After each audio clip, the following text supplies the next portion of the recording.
ukuthi kufike ngizokubeka kanjalo ngenhlonipho, kodwa laba bantu abadidekelwe umqondo. Khona okuthiwa mansula Catholic independent, kodwa ngazi kwenzekani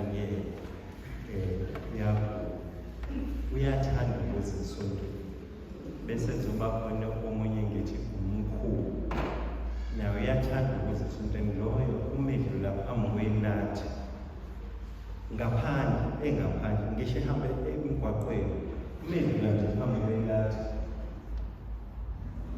bese ngithi konakala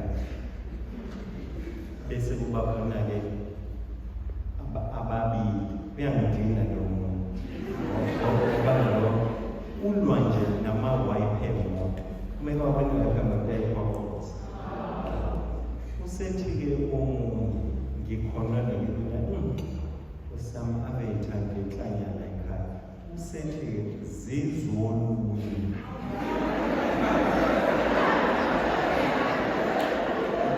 ngithi ngiyangizwa ngase ngiyamuka nginenhlamba-ke mina kodwa angizange ngimgaqaze ngayo ngoba ngangisayibuka ukuthi ngohlanya yini sonke isigodi sinohlanya lwaso. Nasibathandekayo ake ngiqale ngikwamukele nje lokuyisasa nifudumele nimnandi uyezwa ukuthi ukhona umoya kaNkulunkulu. Niyazi ukuthi i-West abelungu when I'm not sure of the East, what they achieve by meditation we achieve by singing.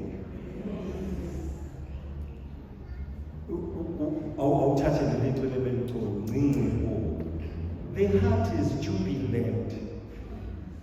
Kwakujabulelayo ukuphila kaNkulunkulu kimi bese uzothi uNkulunkulu esesihlalweni sakhe umebuka thina bese thi siyabheka sibe sijabulela yena. Yazi uNkulunkulu umuthatha isihlabelelo 150 ukuthi umbonga ngayo uNkulunkulu ngophu nangoqwabe nangokhenqekhenqe nangomzimba ukubonga uNkulunkulu. Ngenzela ukuthi-ke nalabo abangakabi nasho konja ngenza kahle benze mina ngisona isidansi kodwa nami ngiyaqhakazela qhakazela uyabona qhakazela uyakhona ngoba ubonga uNkulunkulu nawe ngeyakhe. Ngiyabathandeka inkosi ningaze nithi sivakashele ubuhlali thandeka inkosi thiwa lo muntu American tourists come arrive in Israel, so this person has brought along for a month's holiday his nagging wife. Ngisho ngesizwe angazi ngizotranslate kanjani ngesizulu unagging yini kodwa ngiyazi ngiyazi his nagging wife thiwa yini isicefe sikankosikazi. Inhlanhla yami-ke bathandeka ukuze ngiphume la ekhaya ngiphila angikaze ngibone umuntu wesicefe ekhaya. So while they are in Jerusalem, unfortunately the wife caught flu and died suddenly. And then the undertaker quickly comes to his rescue with quotes. Mr. So-and-so, it will cost you $45,000 to ship her home for burial. However, it will cost $500 to bury her here in Jerusalem. The choice is yours.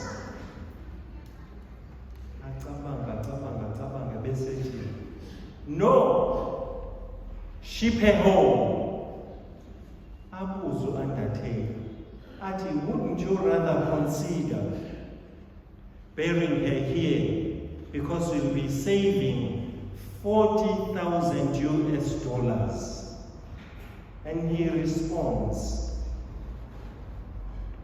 many years ago, here in Jerusalem, a man died and rose up in 3 days. I can't take that risk with her.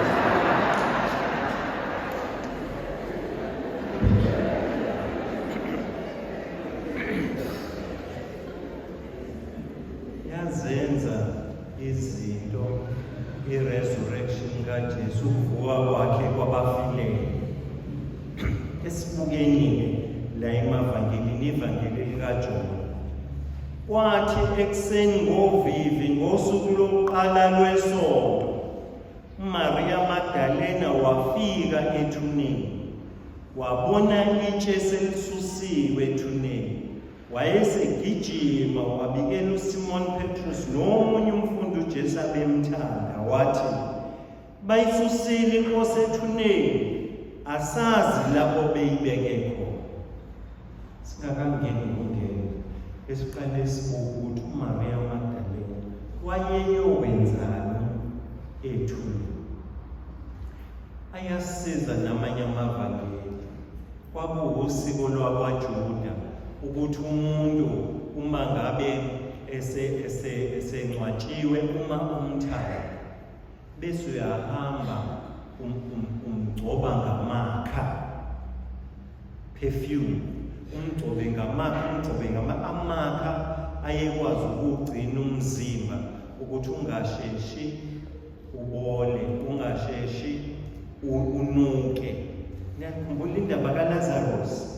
uLazarus ukuthi wathi uMartha eprotesta, wathi Nkosi, ethi uJesu, nalapho futhi kwakunetshe elalibekiwe ethuneni likaLazarus, itshe lihlukanise umhlaba wabaphilayo nabafileyo. Lelo litshe umethu uJesu susani itshe, ngoba uJesu labalabela umuntu wakhe, ufuna loya muntu wakhe, akanandaba netshe. Uthi abasusithi waprotesta ngathi, Nkosi, sekulusuku lwesine, usenuka. Usabani? Iphunga elizophuma lama kususwe itshe lihabule bonke abantu abadala. uMaria Magdalena nabesifazane babeya ethuneni likaJesu, babeyokwenzani? Babeyomgcoba ngamakha. Sengazathi kuba ngiyakwazi ukuthi ngabe ngigcoba umakhelwane wakho ngamakha. Uma ungcoba umakhelwane wakho ngamakha, uzonuka kahle, akazubona,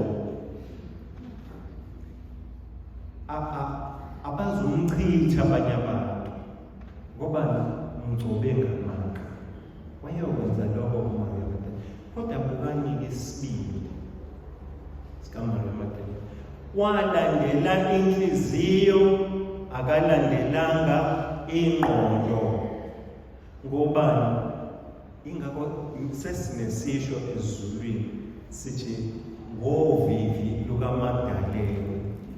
Uvivi samnyama, akakhayi, awumboni kahle umuntu eza lapha.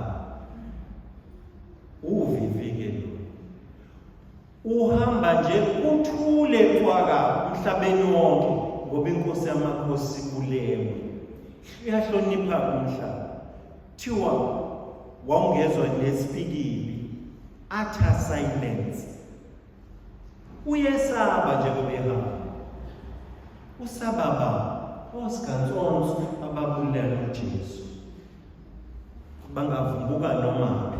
Uyesaba-ke naye uMaria Magdalena, kodwa kuye yedwa ohambayo, a moving object, kulobo bumnyama, kulolo vivi, kuloko kwesaba.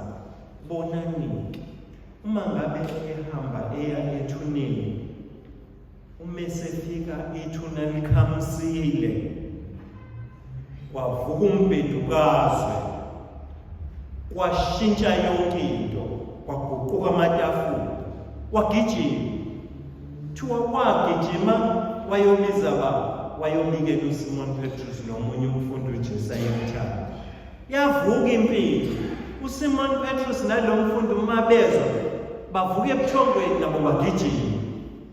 Angithi ngiyabona sekuyaphithiza sekunempilo. Fanele ngazi gijima kanjalo thina samakhola. Siphambana ngoba ngoJesu, sifuna uJesu. Yavuka-ke manje impilo. Wonke umuntu wayesephila. Ayike lo mfundi esingathelwe igama lakhe wayesamncanyana kunoPetro, ingakho akwazi ukugijima mehlulu Petro. Kodwa yini bababelethuneni uNkulunkulu esenze umbedukazwe wavula amathuna.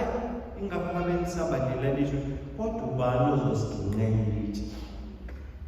Cela nibukele umsebenzi owenziwa uNkulunkulu ngoMaria Magdalena. Osikweni lwamaJuda, abantu besifazane ababalwa. Ingakho ngenkathi uJesu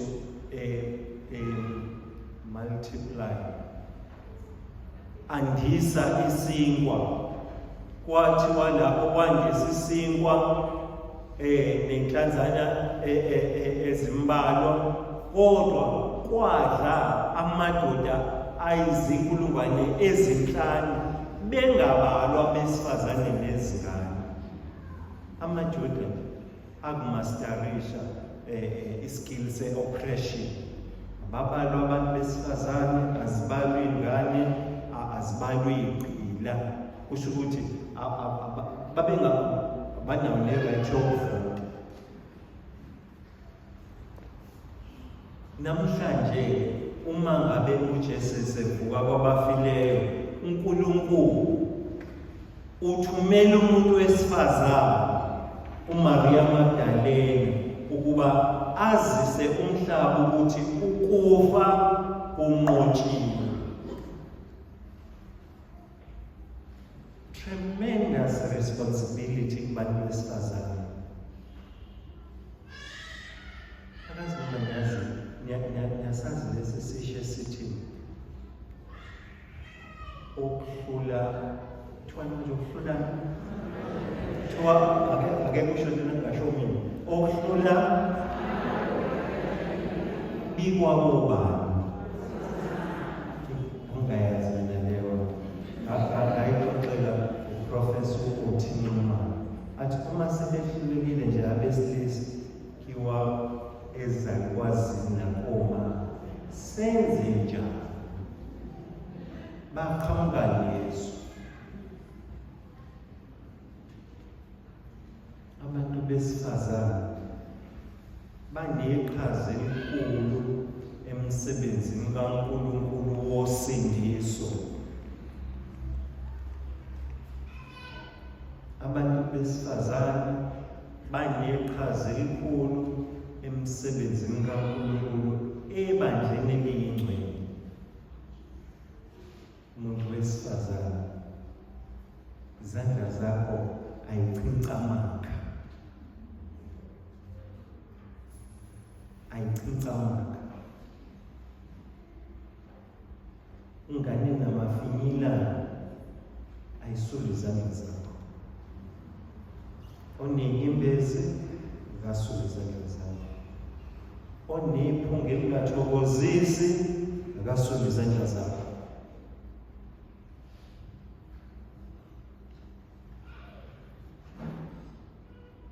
Kulaba bendlu yamandla abasabukela phansi abesifazane, ababaphatha kabuhlungwana, ababashayayo, abahlukumeza, ake balalele uNkulunkulu. uNkulunkulu usekhulumile ngoMaria Magdalena.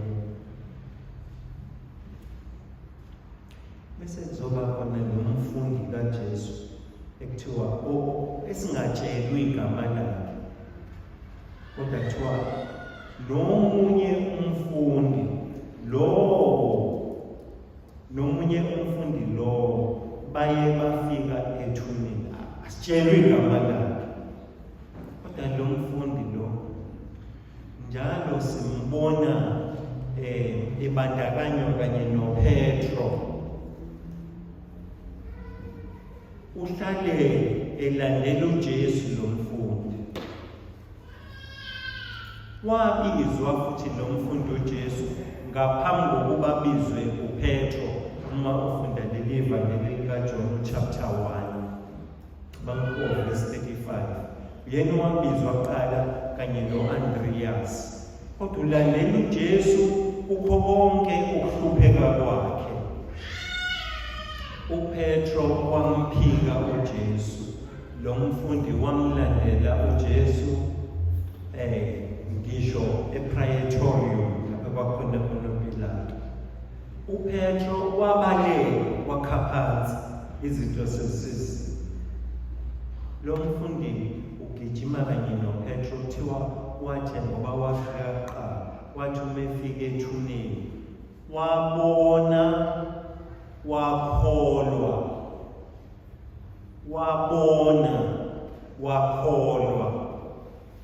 Wabonani ithuneli likhamsile, wabonani amanikinikana ey'ndwangu lezi zamaJuda uJesu ayeyifake ekhanda, nayembozwe ngayo emehlweni, nayeboshwe ngayo ezandleni, amanikinikana ey'ndwangu. Wakholwa ukuthini? Ukuthi uJesu uvukile kwabafileyo. Wafika noPetro, thiwa wabona kodwa akakholwanga. Sengazathi ningawubona lowo mehluko, ngoba mkhulu phakathi kwami nawe. Uma ubona ukholwe, mina ngibone ngingakholwa, wenza sigqagqane, nokwenza kwethu kungafani. Lo mfundi uma ngabe ebhekene nokufa, ebhekene nethuneli likhamsile, ubona ukunqoba kukaNkulunkulu, ukunqoba kwempilo. Uyena lo mfundi okwathi lapha ngasolwandle olubomvu, ebona indoda imi osebeni, washo kuqala bekade bedoba, wathi Inkosi. Wakhani noPetro ebona ukuthi hawu uJesu loyana. Lo mfundi akafuniseli lapho kukhona khona uJesu. Yini indaba singatshelwi igama lakhe? Umeleni lo mfundi? Ngokwevangeli lakwaMadela, lo mfundi asitshelwi igama lakhe, ngoba ungaba yini, ungaba kuwe. uNkulunkulu ufuna sikhethele, sifakele igama. Kodwa ukhona umuntu okholo lakhe nokulandela kwakhe uJesu nobunceku bakhe kukaNkulunkulu bubuhle, bunganqamuki, buthandeka, buphosile, bunethelezile. Yiloyo mfundi. uNkulunkulu ucela mina nawe ukuba sifunde kuye ukuthi yini ekufanele ngase ayenze empilweni zethu ukuphilela uJesu.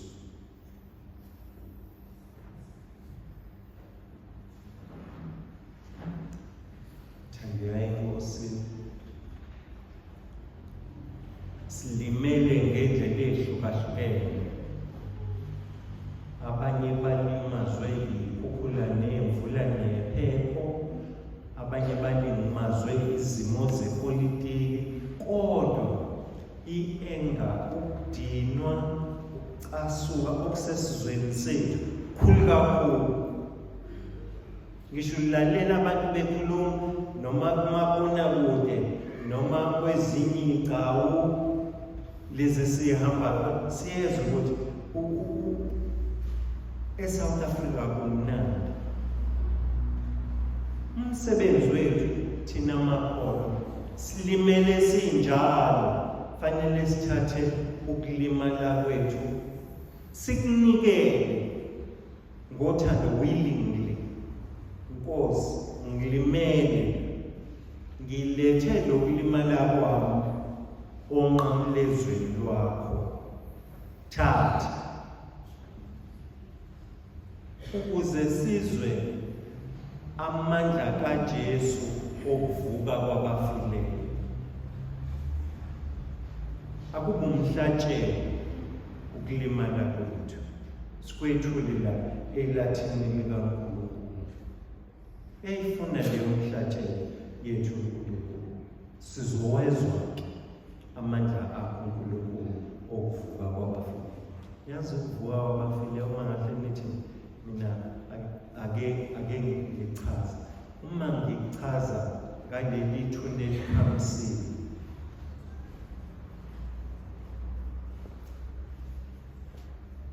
uJesu bamfica ethuneni efile elele, bangabikho ukuvuka kwabafileyo, kodwa bafika abantu ababemazi. Uma befika abangathola lutho, babona amanikinikana eywa. Ubonani uma ubheka umakhelwane wakho na? Abanye babona idwele, uma bebuka mina babona isidwele, uma bebuka wena